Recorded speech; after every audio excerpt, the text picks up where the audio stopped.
Perkenalkan, nama saya William Markus Sipundababan, NRP 2087063. Di sini saya akan membahas letter of credit. Pengertian letter of credit. LC atau letter of credit adalah teknik pembayaran perdagangan internasional yang bertujuan agar eksportir memperoleh langsung uang pembayaran dari importir tanpa menunggu konfirmasi dari negara pengimpor. Dalam hal ini, letter of credit adalah pembayaran yang diterima ketika barang dan berkas dokumen telah dikirim ke pemesanan atau pengimpor. Isi letter of credit. Pihak yang terlibat: pemohon, bank penerbit, penerima, bank penerus, bank yang ditunjuk, bank negosiasi, dan bank pengkonfirmasi. Fungsi letter of credit. Pada dasarnya, fungsi letter of credit adalah untuk memperlancar proses pembayaran dalam kegiatan perdagangan global atau biasa disebut ekspor-impor barang.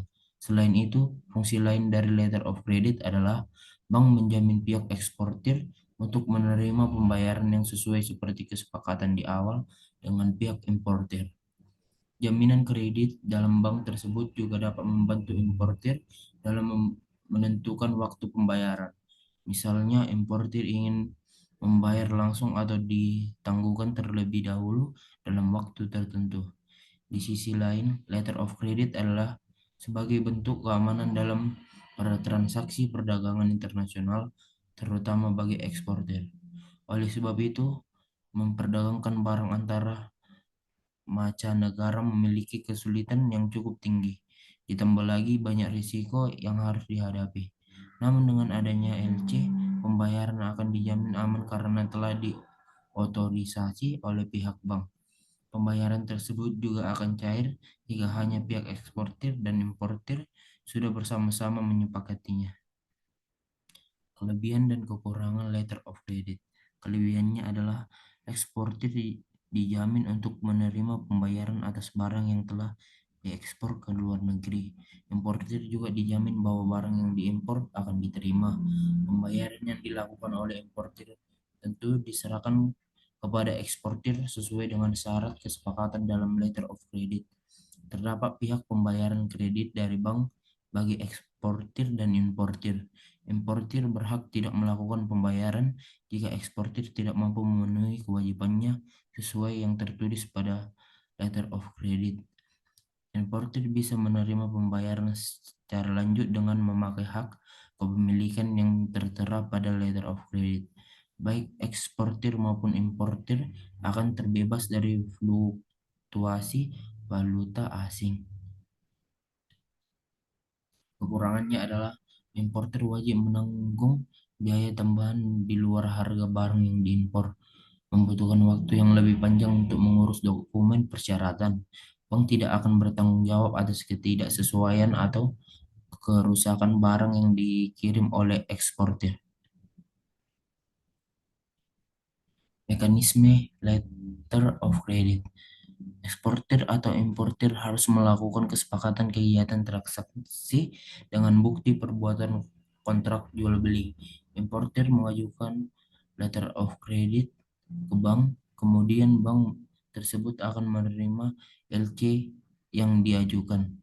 Bank penerbit atau menyampaikan letter of credit tersebut kepada bank penerus dibarengi dengan dokumen-dokumen persyaratan. Bank penerus akan menyerahkan LC kepada eksportir. Lalu eksportir bisa mulai mengirimkan barang yang dipesan kepada importir dan diperoleh bukti pengiriman. Bukti pengiriman tersebut lalu diserahkan kembali ke bank penerus agar eksportir bisa menerima pembayarannya. Bank penerus akan membayarkannya kepada eksportir apabila dokumen telah valid dan sesuai syarat. Setelah pembayaran selesai, bank penerus menyerahkan bukti pembayaran kepada bank penerbit sehingga bank penerus akan menerima dana pengganti setelah tadi membayar ke eksportir. Bank penerbit lalu memberitahu importir terkait bukti pembayaran letter of credit. Tahapan terakhir, importir membayar uang kepada bank penerbit sesuai dengan kesepakatan di surat kredit. Syarat letter of credit. Syarat letter of credit yaitu dokumen yang dikirimkan eksportir harus sesuai dengan syarat yang dan ketentuan yang telah tertulis dalam letter of credit. Dalam complete presentation diterbitkan oleh bank dapat dijadikan sebagai jaminan pembayaran kepada eksportir. Dalam hal ini dapat disebut sebagai dokumen kredit. Peran bank dalam letter of credit. Peran bank dalam transaksi ini adalah sebagai pembayaran kepada beneficiary. Nasabah yang hendak membuka harus menyetorkan deposit sebesar nilai sesuai ketentuan bank yang berlaku, seperti saldo giro, deposito yang diblokir ataupun dana efektif. Dengan ini letak keuntungan jaminan tersebut. Dana pembayaran sudah ada dikelola oleh bank sehingga ketika diperlukan jatuh tempo maka dapat dibayarkan oleh bank. Bank juga akan melakukan berbagai pemeriksaan sesuai ketentuan untuk meminimalisasi risiko yang terjadi saat transaksi ini. Hal ini membuat nasabah menjadi terbantukan dalam hal pengurusan transaksi. Sekian presentasi dari saya. Jika ada kesalahan kata, mohon dimaafkan. Terima kasih.